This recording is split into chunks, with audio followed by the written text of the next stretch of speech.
Kanti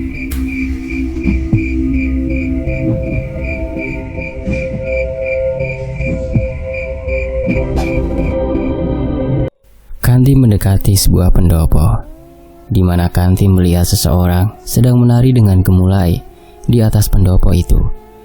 Namun Kanti tak menemukan apa-apa di sana, hanya pendopo tua yang sudah usang.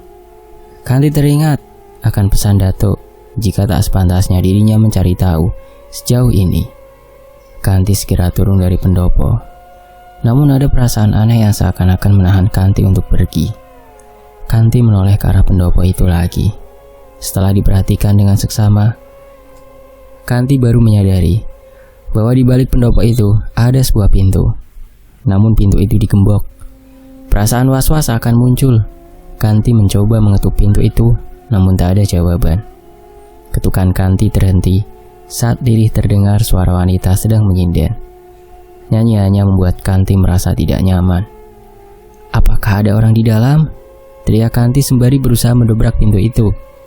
Kanti mencoba mengintip dari celah pintu. Mata Kanti terbelalak saat melihat sebuah bola mata melihat ke arahnya. Apa yang baru saja dia lihat? Apakah itu manusia? Bagaimana mungkin ia berada di sana? Siapa yang mengurungnya? Lambat laun nyanyian itu berubah menjadi suara tangisan dan tawa yang melengking. Kanti segera berlari meninggalkan tempat itu. Dia hanya gadis kecil yang tak tahu apa-apa. Lebih baik menjauh sebelum dirinya ikut terseret ke dalam ini semua. Kanti masuk ke dalam kamarnya.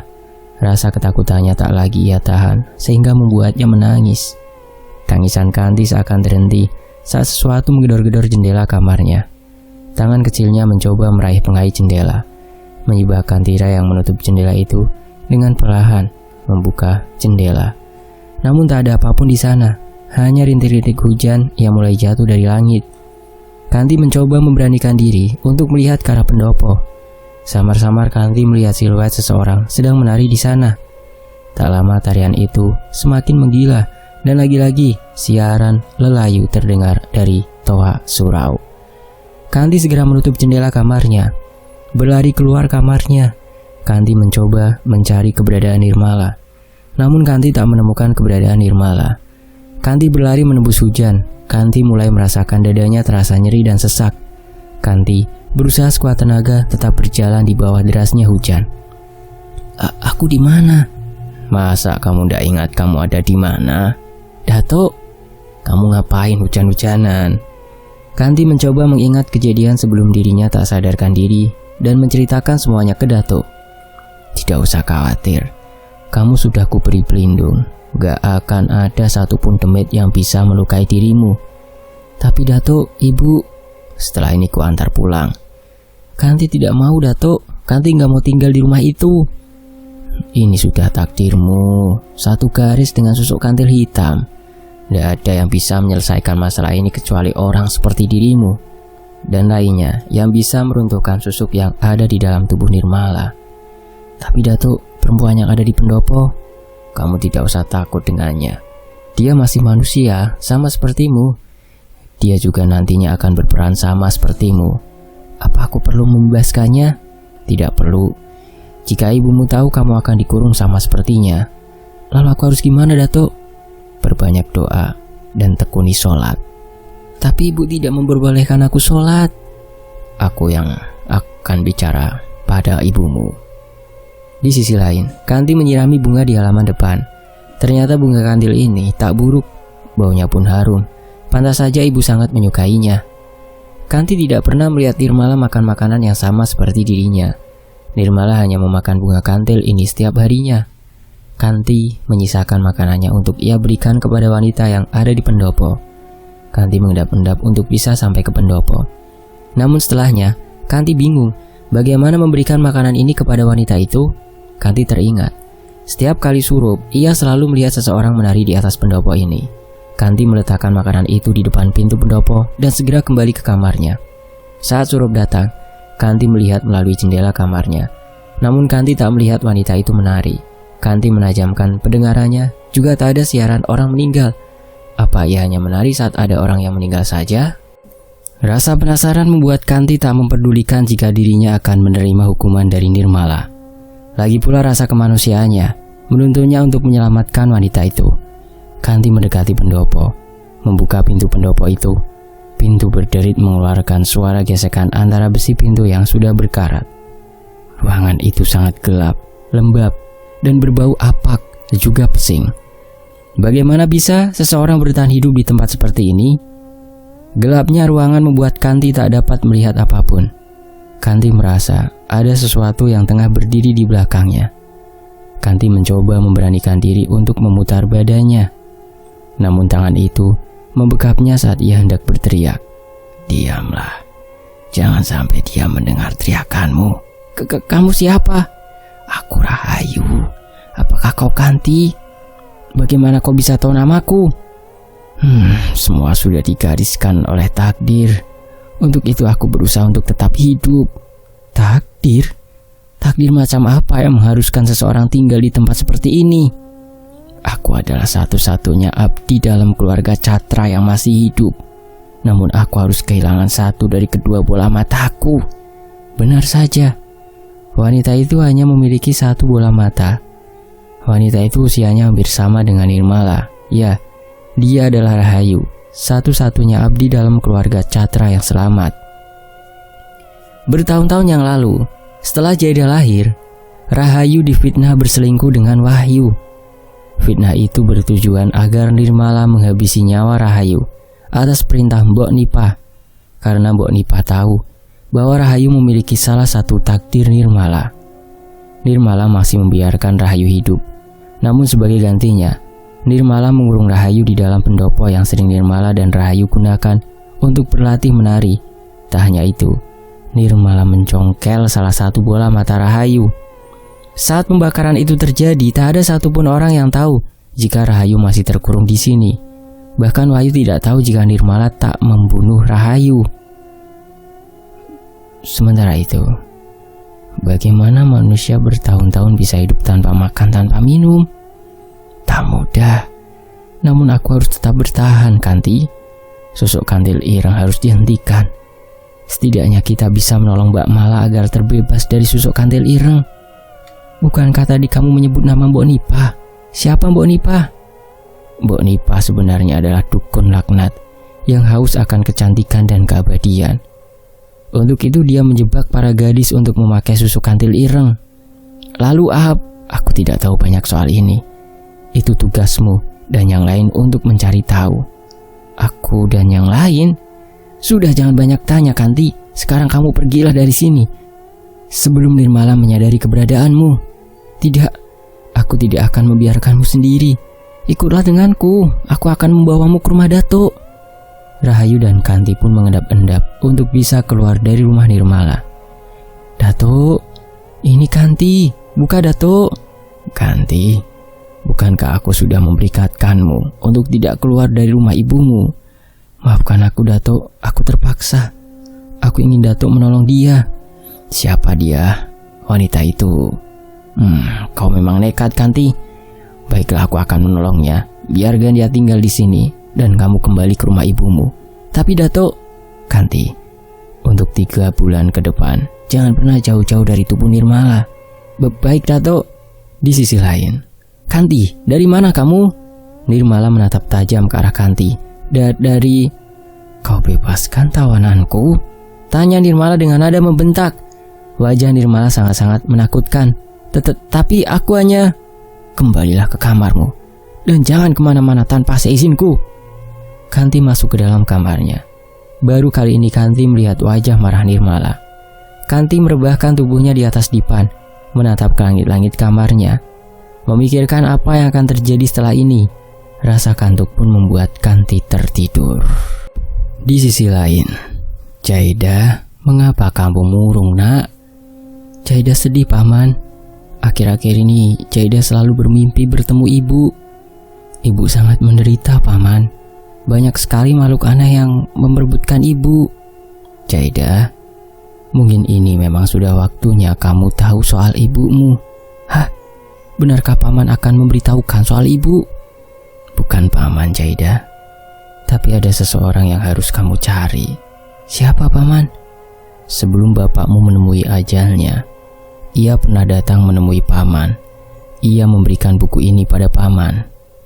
Mungkin buku ini bisa kamu gunakan sebagai petunjuk.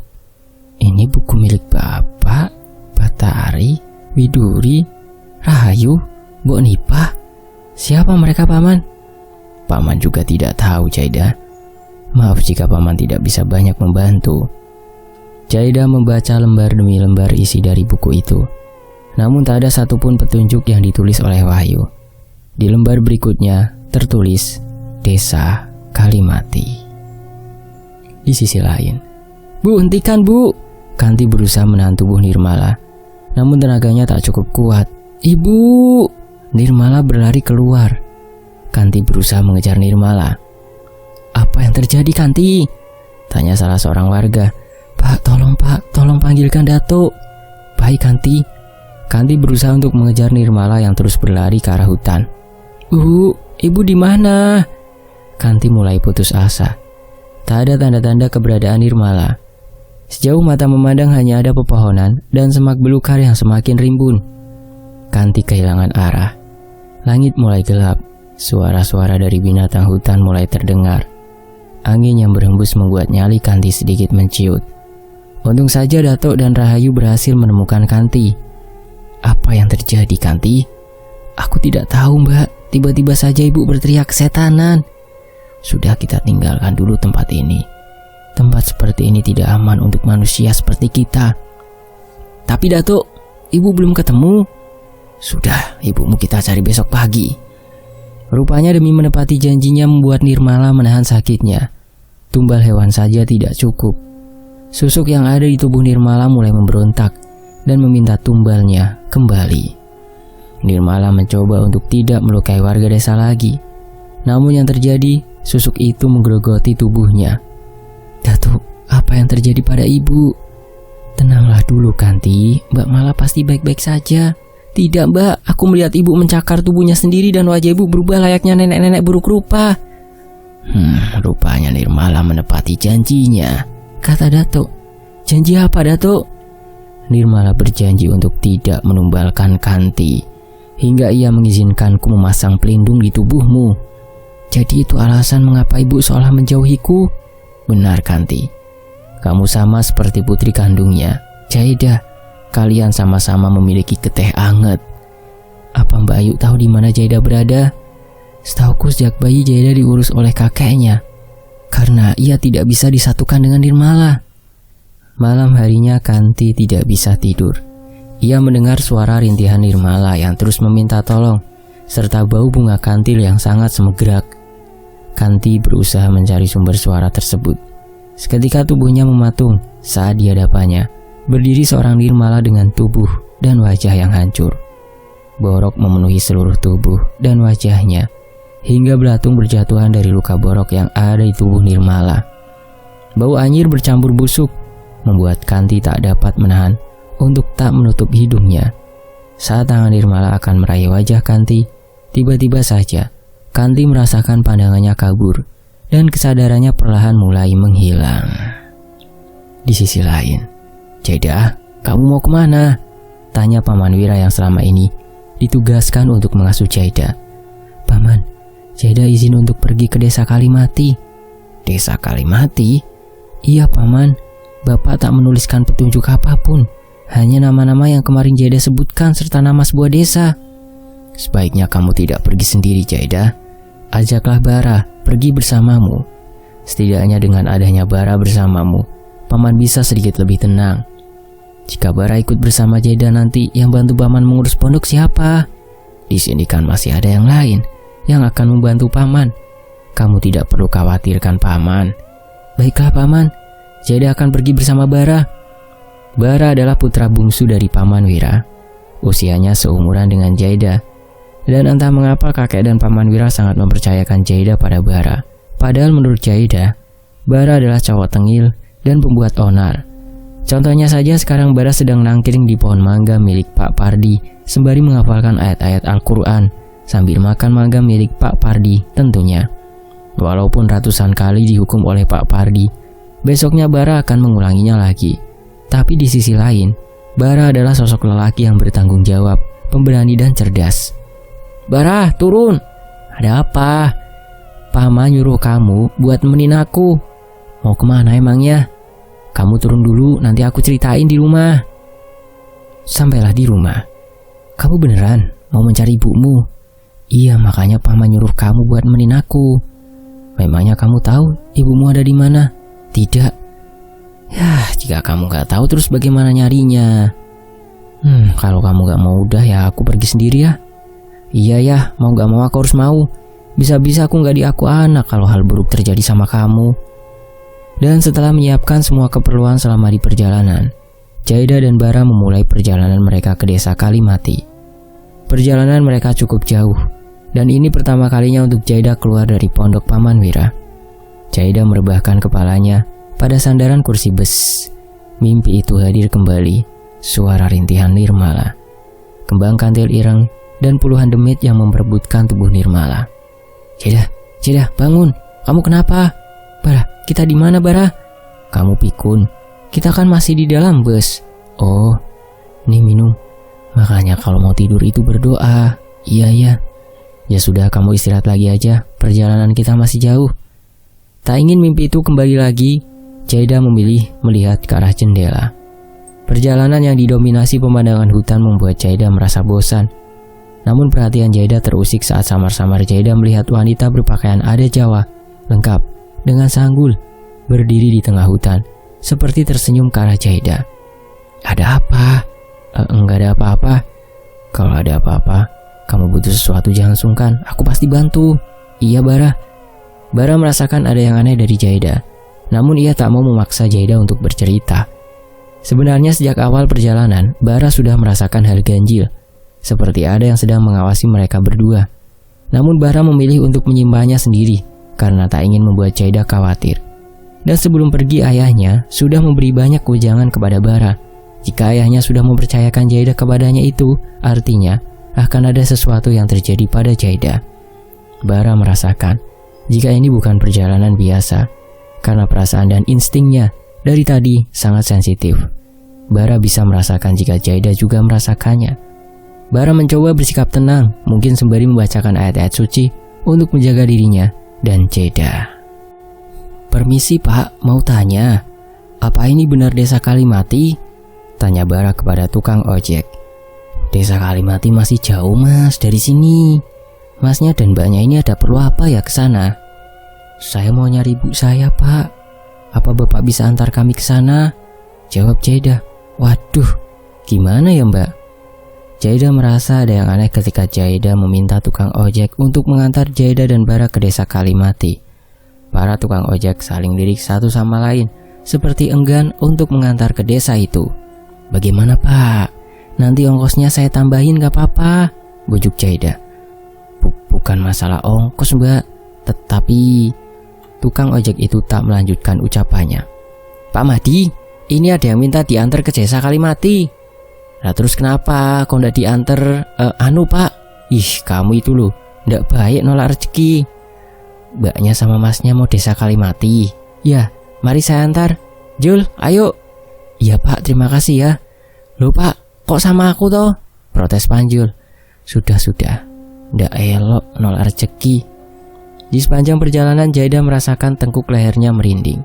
Aroma kemenyan dan bunga tercium di sepanjang jalan. Mbak, jangan ngelamun yo, tegur Pak Mahdi. Iya Pak. Ngomong-ngomong tujuannya mbaknya ini mau bertemu siapa? Saya mau bertemu ibu saya Pak. Oh maaf ya Mbak, kalau saya boleh tahu asmane ibunya siapa? Barangkali saya kenal. Nirmala. Astagfirullah. Tiba-tiba Pak Mahdi mengerem motor tuanya hingga membuat Pak Mahdi dan Jaida hampir oleng. Ono apa Pak? Tanya Panjul. Nggak ada apa-apa Panjul, biasa motor tua. Maaf ya Mbak. Jaida merasa bahwa Pak Mahdi sedang menutupi sesuatu. Terlihat dari gelagat Pak Mahdi yang aneh setelah mendengar nama Nirmala. Setelah perjalanan hampir 1 jam, Jaida sampai di sebuah rumah yang sangat sederhana. Bangunannya seluruhnya masih menggunakan kayu. Begitu juga dengan lantainya. Rumah trompo kalau di daerah Jawa namanya. Maaf Mbak, saya hanya bisa mengantar sampai sini, ucap Pak Mahdi. Iya Pak, terima kasih sudah diantar. Ini ongkosnya Pak. Terima kasih Mbak. Semoga kedatangan Mbaknya ke desa ini bisa membebaskan desa ini dari kutukan. Kutukan? Belum menjawab pertanyaan Jaidah, Pak Mahdi dan Mas Panjul bergegas pergi. Jaidah, ini rumah siapa? Tanya Bara. Aku juga tidak tahu, coba ketuk saja. Assalamualaikum. Jaidah dan Bara mengetuk pintu rumah tersebut. Tak butuh waktu lama, seseorang membukakan pintu. Waalaikumsalam. Jaidah merasakan tubuhnya seperti terbakar saat perempuan itu berdiri di hadapannya. Begitu juga perempuan itu, ia menahan rasa panas dari tubuhnya. Jaidah, kamu kenapa? Bara meraih tubuh Jaidah yang mulai tak terkontrol. Jaidah dan Kanti terus berteriak. Ono opo iki? Datuk dan Rahayu keluar karena mendengar teriakan Kanti dan Jaidah. Sudah, dua anak ini dibawa masuk ke dalam rumah dulu. Datuk membacakan doa di segelas air dan setelahnya diminumkan kepada Jaidah dan Kanti. Setelah meminum air itu, perlahan tubuh Jaidah dan Kanti mulai normal dan perlahan rasa panas itu mulai menghilang. Kalian berdua ini siapa? Tanya Datuk. Nama saya Bara, Datuk, dan ini Jaidah. Bara mencoba memperkenalkan diri. Mendengar nama Jaidah, Rahayu tersentak dan memeluk tubuh Jaidah. Jaidah? Kamu Jaidah? Akhirnya, suasana di ruangan itu mendadak haru. Aku Rahayu. Aku abdi dalam ibumu. Dan aku juga yang membantu ibumu saat kamu dilahirkan. Terima kasih, Bu. Lalu di mana ibuku? Mendengar pertanyaan Jaidah, seketika Rahayu terbungkam. Datuk, Mbak Ayu. Kanti mencoba membuka matanya. Sumbu ketemu tutup. Masing-masing dari badanmu harus bisa menahan energi masing-masing. Kanti itu kretek, kanggo awakmu nemoni ibumu. Kretek itu jembatan ya. Sebenarnya ada apa, Datuk? Tanya Jaidah. Ceritanya panjang, ucap Rahayu. Datuk, apa desa ini desa mati? Sepanjang jalan gak ada terlihat warga yang lain. Iya, ini semua karena Nirmala. Nirmala membunuh semua warga yang ada di desa ini. Semua warga dijadikan tumbal susuk kantil ireng. Mendengar hal itu, Jaidah tak kuasa menahan air matanya. Bertahun-tahun terpisah dengan ibu kandungnya, dan kini harus menerima kenyataan pahit bahwa ia terlahir dari rahim perempuan penganut ilmu hitam. Jadi ini alasan Jaidah tidak boleh ketemu ibu. Jadi benar ibu yang telah membunuh bapak, ucap Jaidah dengan nada terisak. Apa Mas Wahyu? Innalillahi. Bapak ninggalin Jaidah waktu Jaidah masih kecil. Sejak itu Jaidah tinggal bersama Paman Wira. Wira? Tanya Datuk. Iya Datuk, Wiraga, ayah saya. Jelas Bara. Kamu Sembara Wiraga, putra bungsu Wira? Benar Datuk. Ini semua sudah takdir dari Yang Maha Kuasa. Dan ini alasan kami bertahan di desa ini. Karena Datuk yakin kamu akan kembali ke desa ini. Walaupun desa ini sudah tidak bisa diselamatkan, setidaknya kita bisa memutus merambatnya susuk kantil ireng. Kalian istirahat dulu di sini. Pasti lelah kan setelah berjalan jauh. Kanti sudah mempersiapkan semua keperluan kalian, ucap Rahayu. Apa tidak apa-apa jika aku tetap berada di sini? Tenang saja Jaidah, aku sudah bisa mengontrol energi yang kamu berikan, ucap Kanti. Jaidah dan Bara bermalam di rumah Datuk. Mereka menghabiskan waktu dengan mendengar cerita masa lalu Rahayu dan Nirmala, sembari menikmati singkong goreng dan teh hangat. Ada perasaan sedikit lega yang Jaidah rasakan setelah mendengar cerita dari Rahayu bahwa Nirmala tak seburuk itu. Walaupun jalan yang ditempuh tetap salah. Walaupun Jaidah sangat-sangat terlambat, namun setidaknya ia masih bisa menyelamatkan warga desa yang tersisa. Dan tentu saja Kanti sebagai penerus susuk kantil ireng, karena Kanti anak angkat Nirmala.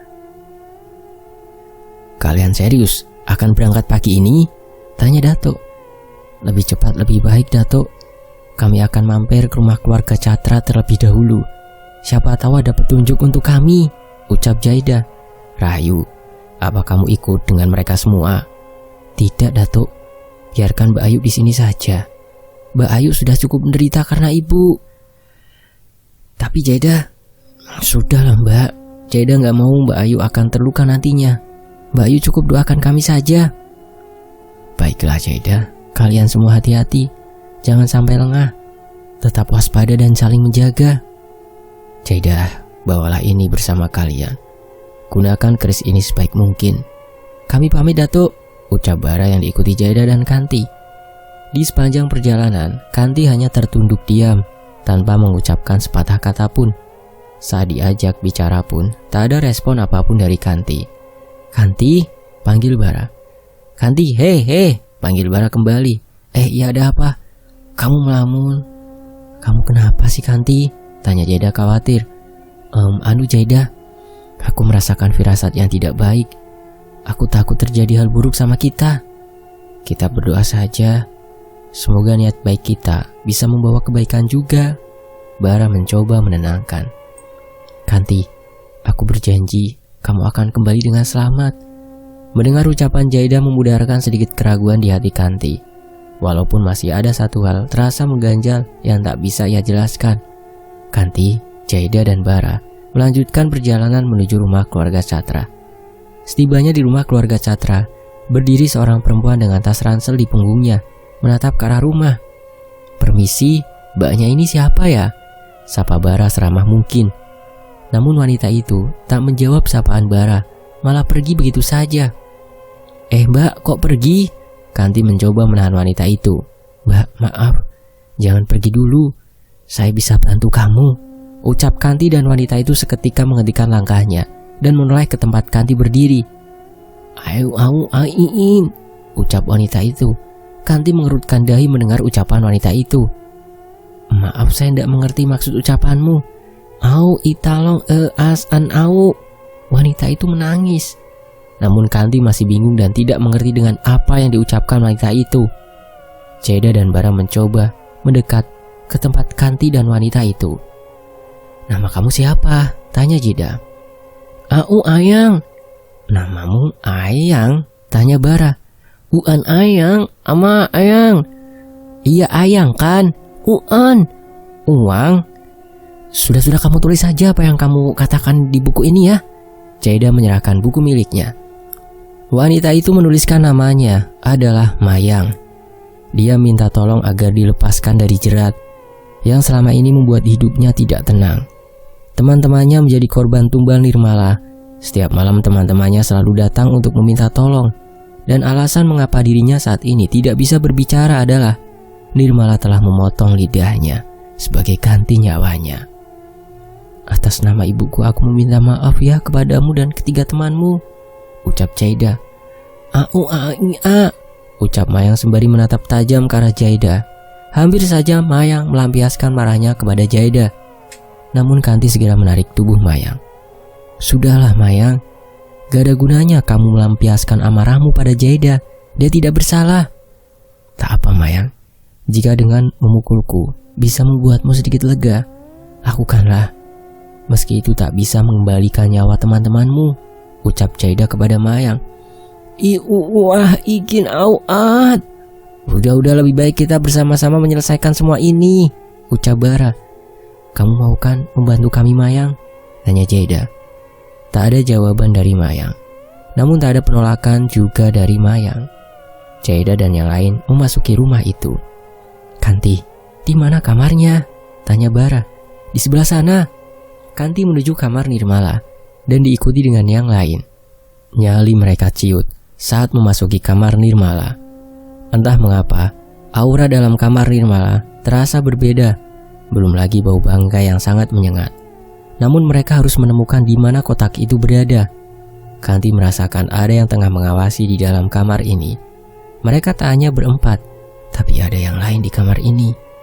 Kanti, jangan lengah.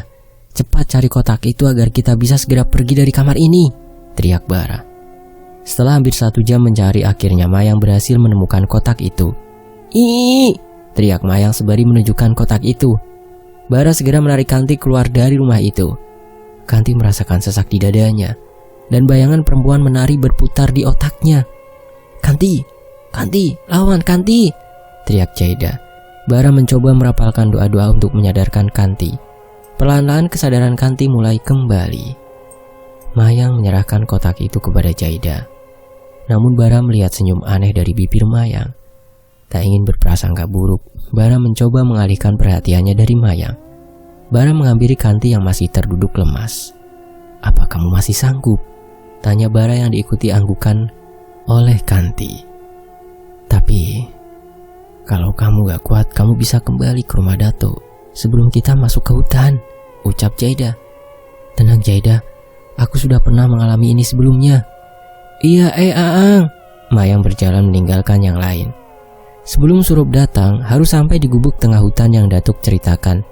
"Setidaknya kita bisa menginap di sana dan melanjutkan perjalanan besok pagi," ucap Bara yang disetujui oleh semuanya. "Aku tahu gubuk itu, letaknya tidak jauh dari sini," ucap Kanti. Mereka berjalan mengikuti arah yang Kanti tunjukkan. Benar saja gubuk itu tidak terlalu jauh dari tempat mereka datang. Bara masuk terlebih dahulu untuk memastikan gubuk itu aman. Gubuk itu hanya terdiri dari satu ruangan, sehingga mereka berbagi tempat untuk beristirahat. Saat tengah malam, mereka dikagetkan dengan suara ketukan pintu dari arah luar. "Bara, mana mungkin ada tamu di tempat seperti ini?" ucap Jaida dengan nada gemetar. "Biar aku periksa, kalian diam di sini." Bara membuka pintu, dan terlihat seseorang dengan wajah pucat tengah berdiri di depan Bara. "Maaf jika kehadiran saya mengganggu. Bolehkah saya ikut menginap di sini?" tanya pria itu. Aroma tubuh pria itu seperti aroma minyak kasturi, dan itu membuat Bara yakin bahwa pria ini bukanlah manusia. Namun Bara tak merasakan aura negatif dari pria itu, sehingga Bara membiarkan pria itu masuk ke dalam gubuk. Sementara itu, Kanti melihat ke arah pria yang baru saja datang. Melihat wajah pria itu sangat pucat, Kanti berinisiatif memberikan jaketnya kepada pria itu. "Tidak usah, aku baik-baik saja. Kamu lebih membutuhkannya. Namaku Pras," tolak Pras. Baiklah jika kau tak membutuhkannya." "Iya," teriak Mayang. Pras memandang sinis kepada Mayang. "Sudah, lebih baik kita beristirahat. Besok pagi kita harus melanjutkan perjalanan," ucap Bara. "Kalian mau kemana?" tanya Pras. "Kami akan pergi ke..." Ucapan Kanti terhenti karena ditahan oleh Jaida. "Izinkan aku ikut bersama kalian," ucap Pras. Semua mata tertuju ke arah Pras. Aneh, bahkan mereka belum pernah bertemu sebelumnya. Mengapa Pras menawarkan diri untuk ikut bersama mereka? Sudah, sebaiknya kita tidur dulu," ucap Bara. Di saat semua sudah terlelap, Bara masih terjaga meskipun tak ada firasat buruk mengenai Pras. Namun Bara hanya berjaga-jaga untuk menghindari hal-hal yang tidak diinginkan.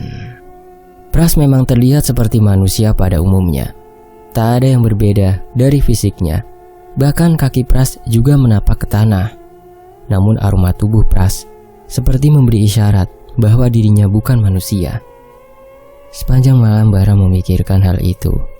Bara tak ingin memberitahu kepada yang lain, terutama Jaida. Ia tak ingin jika teman-temannya merasa takut. Di sisi lain, matahari mulai meninggi. Jaida dan yang lain mulai bersiap untuk melanjutkan perjalanan. "Bara, kamu semalaman gak tidur, kenapa?" tanya Jaida. "Nggak apa-apa, banyak nyamuk, aku jadi gak bisa tidur," jawab Bara sekenanya. "Yang harus kamu takuti bukan aku, tapi dia," ucap Pras sembari menuju ke arah Mayang. "Ayah, teriak Mayang sembari menatap tajam ke arah Pras. "Sudah, jangan bertengkar. Kita sedang ada di dalam hutan. Sebisa mungkin kita harus jaga sikap," ucap Kanti mencoba menenangkan Mayang. Mayang berjalan dahulu meninggalkan yang lain. Melihat Mayang yang sudah berjalan meninggalkan gubuk, Jaida, Kanti, dan Bara bergegas menyusul Mayang. Begitu juga dengan Bara. Sepanjang perjalanan mereka fokus dengan tujuan mereka. Tak ada yang membuka pembicaraan, hanya suara serangga-serangga hutan yang terdengar. "Kita istirahat di sini dulu ya. Dadaku mulai sakit," pinta Kanti. "Ya udah, kita istirahat sebentar di sini," sahut Bara. "Jangan, sebentar lagi Surup. Kita harus cari tempat yang aman. Jangan sampai makhluk itu tahu keberadaan kita," ucap Pras. "Makhluk apa, Pras?" tanya Jaida. Pras tak menjawab ucapan Jaida. Ia bergegas melanjutkan perjalanan. Dengan susah payah, Jaida dan yang lain mengikuti langkah kaki Pras yang semakin lama semakin cepat, sampai Pras berhenti di sebuah pohon beringin yang sangat besar. Kita istirahat di sini, kata Pras. Iya, ucap Mayang. Hanya ini tempat yang aman buat kita, tambah Pras. Ayo, dia tak akan melukai kita. Mayang melihat ke arah Pras. Mayang baru sadar rupanya Pras paham ucapan Mayang. Minum? Kanti menawarkan minum kepada Pras. Aku tidak minum, kata Pras. Kanti merasa heran dengan ucapan Pras. Namun ia mencoba mengasuhkan ucapan Pras. Memang dari tadi sepanjang perjalanan hanya Pras yang tak terlihat kelelahan.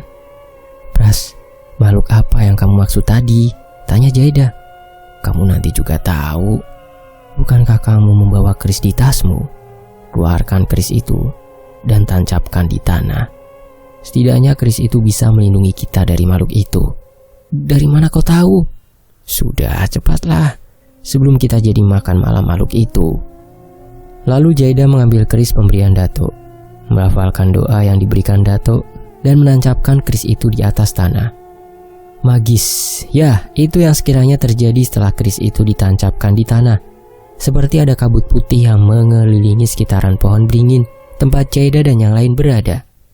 Sesaat setelah itu, terlihat sosok pocongan melayang-layang di atas dengan wajah gosong. Tak hanya satu, tapi puluhan. Suasana itu membuat Jaida dan yang lain merinding. Bahkan Kanti sampai menutup matanya. Namun ternyata bukan itu makhluk yang dimaksud Pras, melainkan makhluk penunggu hutan ini. Makhluk rakus yang haus akan darah manusia.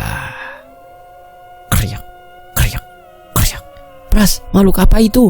Tanya Bara. Cingkrek. Makhluk itu salah satu yang ditakuti di hutan ini. Kedatangannya selalu diikuti suara kriak-kriak, seperti suara gigi yang sedang mengunyah daging. Daging apa, Pras? Menurutmu? Bara melihat ke arah makhluk itu. Di tangannya tergenggam tubuh manusia yang sudah tidak utuh. Makhluk itu terus mengunyah dengan gigi-gigi tajamnya yang masih mengeluarkan darah segar dari korbannya. Kanti merasakan dadanya sesak. Nafasnya mulai tersengal. Kanti, lawan, Kanti, lawan. Bara, pegangin tangan Kanti. Tahan Kanti, lawan. Ah, iya. Suara teriakan Mayang saat sesuatu menarik kaki Mayang, menyeretnya ke dalam hutan. Jangan, tahan Pras. Pras, itu Mayang gimana? Biar aku saja. Kalian bantu Kanti. Pras pergi menembus gelapnya hutan.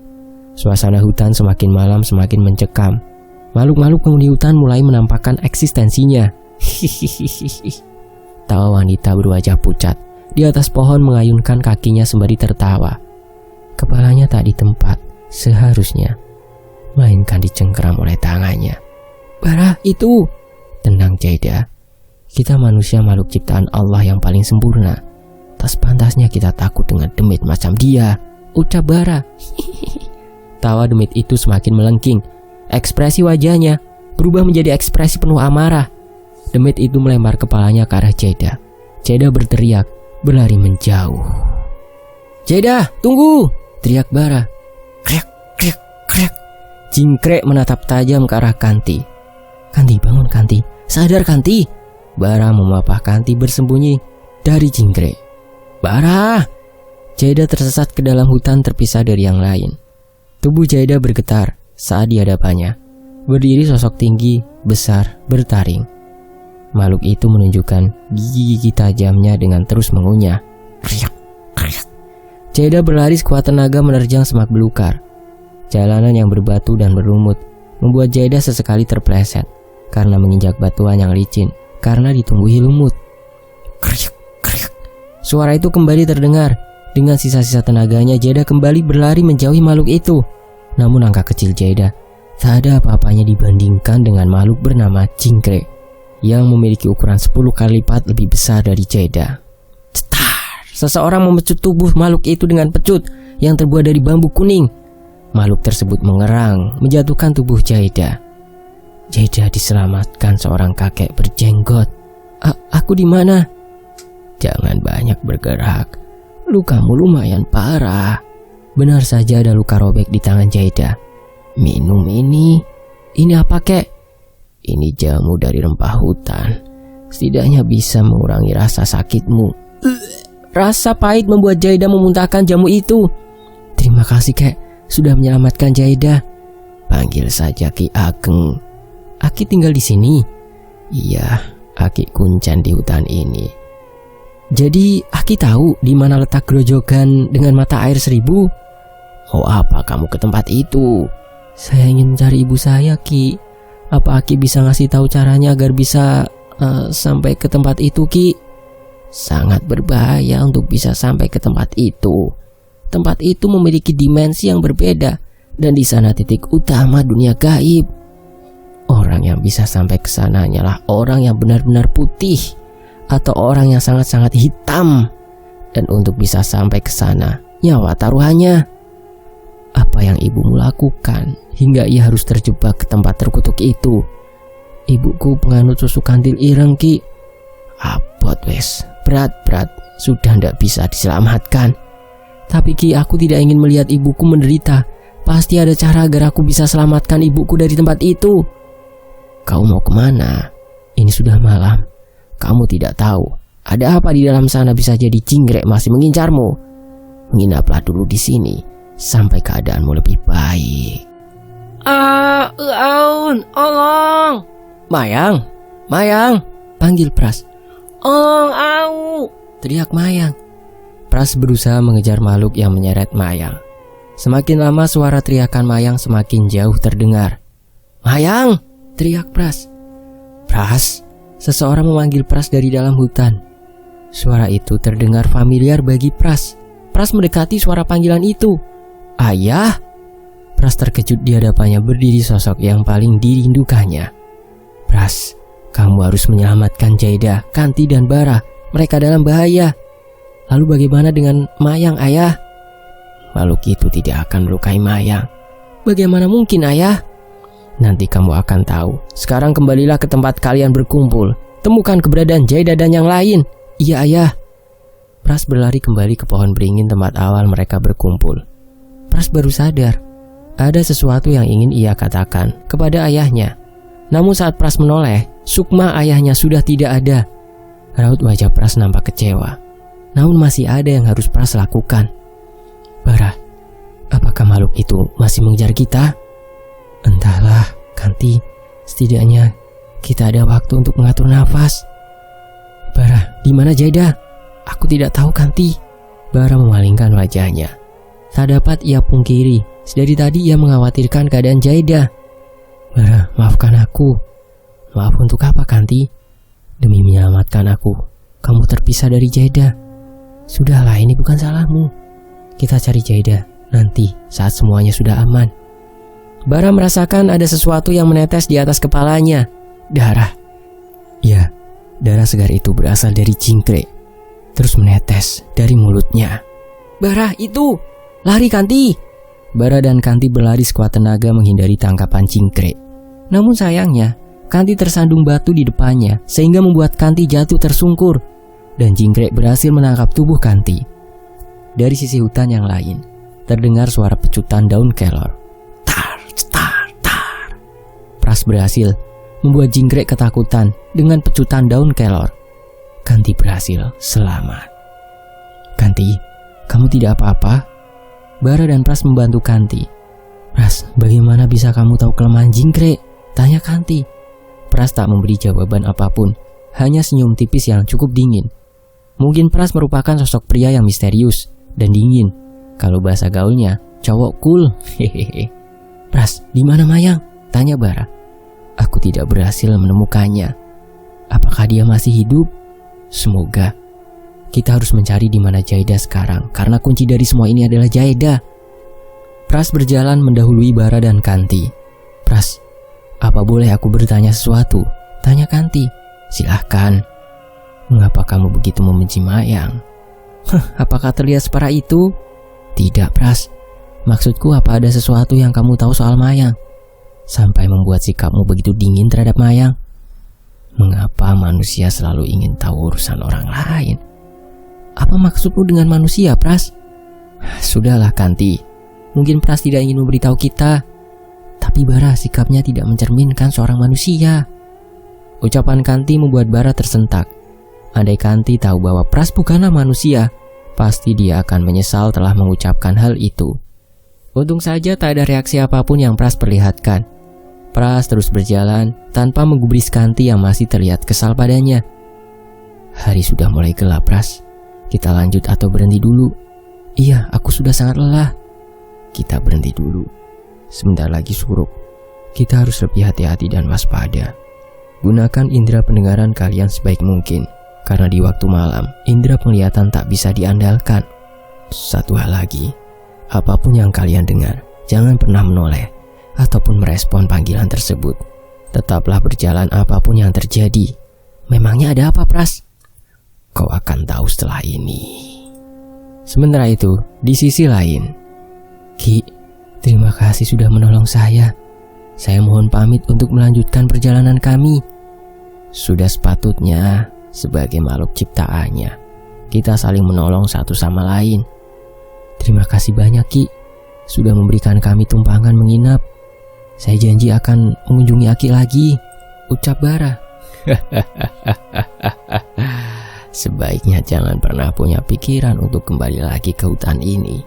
Ingat, yang ada di depan sana bukanlah sesuatu yang mudah untuk diruntuhkan, melainkan kegelapan yang lebih gelap dari gelapnya 1000 malam. Ki Ageng memberikan wejangan sembari menatap ke arah hutan. Jaida, hanya kamu yang sanggup untuk menghentikan susuk kantil ireng. Gunakan kebijaksanaanmu sebaik mungkin. Nyawa dan keselamatan teman-temanmu ada di tanganmu. Jika kau salah dalam menentukan pilihan, kamu beserta temanmu akan menjadi tumbal selanjutnya. Dan susuk kantil ireng akan berlanjut untuk bertemu Bonggole, yaitu akarnya. Baik, Ki, terima kasih atas wejangannya. Atas perintah Ki Ageng, Jaida menancapkan keris yang diberikan oleh Datuk sebagai pelindung selama mereka ada di dalam hutan. Perjalanan kali ini terasa mudah bagi Jaida, seperti hutan ini tidak asing untuknya, dan seperti ada sesuatu yang menuntun Jaida untuk menemukan tempat di mana Nirmala berada. Berhenti menengok ke arahku, ucap Pras dingin yang sedari tadi mulai merasa jika Kanti selalu mencuri pandang ke arahnya. Cie, setelah ini bakalan ada yang jadian nih, ledek Bara yang membuat Kanti tersipu malu. Pras menatap tajam ke arah Bara yang membuat Bara kecap seketika. Pipi Kanti mengembang menahan tawa saat melihat wajah pucat Pras berubah menjadi wajah bingung, atau mungkin salting lebih tepatnya. Tiba-tiba saja Jaida menghentikan langkahnya. Di hadapannya terpampang sosok wanita dengan wajah dan sekujur tubuhnya dipenuhi luka dan borok. Matanya pun seperti hampir copot dari tempatnya. Makhluk apa itu, Jaida? Entahlah, Kanti. Sepertinya ia salah satu penghuni hutan ini. Benar saja, energi makhluk itu membuat seluruh demit yang ada di hutan berdatangan. Kini hutan tempat Jaida dan teman-temannya berada sudah dipenuhi oleh berbagai macam demit. Biar aku saja. Pras menawarkan diri untuk melawan demit wanita itu. Tiba-tiba saja terdengar suara alunan gamelan. Demit wanita itu mulai meliuk-liukan tubuhnya mengikuti alunan suara gamelan yang entah dari mana asalnya. Demit-demit yang berada di sekeliling hutan seakan menikmati tarian yang dilakukan oleh demit wanita itu. Demit wanita itu terus menari mengelilingi tubuh Pras serta ekspresinya yang menunjukkan ekspresi wajah yang berbeda-beda. Tak ada percakapan di antara keduanya. Hanya ekspresi wajah yang terlihat. Mungkin itu cara mereka berkomunikasi satu sama lain. Semakin lama, intonasi suara gamelan semakin cepat dan semakin keras, membuat gendang telinga Jaida, Kanti dan Bara berdengung. Diikuti dengan gerakan tari demit itu yang semakin cepat, serta ekspresi wajahnya yang terlihat sangat-sangat marah. Hal ini terjadi cukup lama, hingga akhirnya alunan gamelan melambat dan demit wanita itu perlahan menghilang. Begitu juga dengan demit-demit yang lain. Apa yang terjadi, Pras? Apa yang diinginkan demit wanita itu? Tanya Bara. Wajah Pras makin terlihat gusar dengan pertanyaan Bara. Namun Pras memilih untuk diam dan tidak memberitahu apapun kepada Bara dan yang lain. Pras kembali ke barisan belakang dan meminta Jaida untuk melanjutkan perjalanan. Sesekali Kanti menoleh ke arah Pras, sekedar untuk memastikan bahwa Pras baik-baik saja. Namun seolah tak ingin dilihat oleh Kanti, Pras menundukkan wajahnya. Sementara itu, hari mulai gelap. Suara serangga hutan mulai terdengar. Rintikan air hujan yang mulai turun membuat tanah menjadi licin dan berlumpur. Sepertinya akan hujan. Kita berhenti atau lanjut? Tanya Jaida, meminta pendapat teman-temannya. Bagaimana Pras? Kau yang lebih tahu dengan apa yang ada di hutan ini? Tanya Bara. Pras diam sejenak, mencoba berpikir. Apa yang ada di depan yang kemungkinan lebih besar dan lebih berbahaya lagi? Akhirnya Pras memutuskan untuk bermalam di hutan ini. Walaupun sebenarnya Pras ragu jika harus bermalam di tempat ini, tapi Pras tidak ingin hal buruk akan terjadi lagi. Pras memilih pohon yang cukup rindang untuk mengurangi tetesan air hujan. Pras, apakah tempat ini aman untuk kita? Tanya Kanti yang sedikit ragu. Sejak kehadiran demit wanita tadi, Kanti merasakan kegelisahan seperti sesuatu tengah mengancam dirinya. Setidaknya di sini lebih baik daripada kita harus melanjutkan perjalanan di tengah hujan. Aku setuju dengan pendapat Pras. Medan yang kita lalui sedikit sulit. Jika kita salah memijakkan kaki, kita akan tergelincir ke jurang. Dengan berat hati Kanti mengikuti usulan teman-temannya. Walaupun sebenarnya Kanti sangat-sangat merasa tidak nyaman dan dadanya mulai terasa sesak. Pras menatap ke arah Kanti, sedang duduk di sebelah Jaida. Bagaimana bisa dirinya berkorban untuk wanita yang baru saja ia temui? Pengorbanan yang Pras lakukan untuk Nirmala saja membuat dirinya jadi hantu penasaran. Pras, apa yang membuatmu bersedia membantuku mencari ibuku? Apa kau mengenal ibuku? Tiba-tiba pertanyaan itu muncul dari mulut Jaida. Iya, aku adalah teman masa kecil ibumu saat aku dan ibumu berada di Omah Panti. Tapi ibumu tidak mengenal diriku karena aku diadopsi oleh Dato. Jadi Dato ayah angkatmu? Pras mengangguk. Tapi Pras, mengapa wajahmu masih terlihat muda? Bukankah jika dihitung usiamu sudah hampir 40-an tahun? Tanya Kanti penasaran. Aku mati di usiaku yang masih muda. Hah, Pras, bolehkah aku tahu mengapa kau berada di sini? Tanya Jaida dengan ragu. Aku adalah salah satu korban tumbal kantil Ireng Nirmala. Dari awal aku bertemu Nirmala saat di Omah Panti. Aku merasa tertarik padanya. Namun aku tak ada keberanian untuk sekedar berkenalan dengan Nirmala. Hingga saat aku diadopsi oleh Dato, aku masih sering datang ke Omah Panti untuk sekedar melihat Nirmala. Hingga akhirnya Nirmala diadopsi oleh keluarga Catra. Perasaanku mulai tidak enak. Aku merasakan jika akan ada hal buruk yang menimpa Nirmala. Namun melihat wajah Nirmala yang semakin hari semakin cantik, aku semakin jatuh hati kepada Nirmala. Mengetahui jika aku menaruh hati kepada Nirmala, Dato melarangku untuk menemui Nirmala dan membuang jauh-jauh perasaanku pada Nirmala. Namun aku tetap bersikeras ingin menjadikan Nirmala istriku. Nirmala gadis pertama yang aku cintai. Cinta telah membutakan mata hatiku. Aku tak mempedulikan lagi peringatan-peringatan yang Dato berikan. Aku malah semakin menantangnya. Hingga suatu hari, aku memiliki kesempatan untuk mengutarakan isi hatiku kepada Nirmala. Bagaikan mimpi, Nirmala menerima cintaku. Aku sangat bahagia saat itu. Dan tak ingin menyia-nyiakan kesempatan itu, aku berniat untuk melamar Nirmala. Di ruangan tempat di mana kami biasa bercinta, menumpahkan semua gairah, Nirmala menjadikanku makanan untuk ingonnya yang bernama Singolangu. Namun berkat ilmu kebatinan yang sempat aku pelajari dari Dato, aku bisa bangkit dari kematianku. Dan untung saja jasadku masih utuh. Dan aku berjanji pada diriku sendiri akan menghentikan susuk kantil Ireng Nirmala. Sampai di sini versi dari Wattpadnya. Nirmala menumbalkan diri. Tentang Bara, Jaida, Kanti, dan Mayang yang mempunyai niat apa, tentunya bisa teman-teman saksikan lengkapnya di bukunya versi cetaknya. Fakta Sejarah sangat mensupport penulis untuk bisa membantu memasarkan karya dari para penulis. Dan demikianlah Fakta Sejarah undur diri. Mohon maaf bila ada salah kata atau intonasi yang kurang berkenan. Saya berterima kasih untuk penulisnya, Lestari Hunafi, dan tentunya untuk teman-teman yang sudah menyimak kisah ini di sini. Semoga terhibur. Saya pamit. Wassalamualaikum warahmatullahi wabarakatuh. Alhamdulillah. Terima kasih semuanya.